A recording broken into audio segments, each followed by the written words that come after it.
ଯେଉଁ ମଣିଷ ମୋ ସ୍ୱାମୀକୁ ସମ୍ମାନ କରେ ନାହିଁ, ମୋ ସ୍ୱାମୀଙ୍କୁ ଛୋଟ କରିକି ଦେଖେ, ତା ପ୍ରତି ନା ମୋ ମନରେ ତିଳେ ହେଲେ ବି ଭଲ ପାଇବା ନାହିଁ। ହଉ ସେ ମୋ ବାପଘର ଲୋକ, ହଉ ସେ ମୋ ଶାଶୁଘର ଲୋକ, ମୋ ସ୍ୱାମୀ ନା ମୋ ପାଇଁ ଭଗବାନ।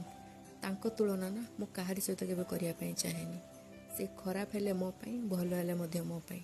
ତାଙ୍କ ବିରୁଦ୍ଧରେ ଦୁଇ ପଦ କଥା ନା ମୁଁ କାହାରି ମୁହଁରୁ କେବେ ଶୁଣିବା ପାଇଁ ଚାହିଁବିନି।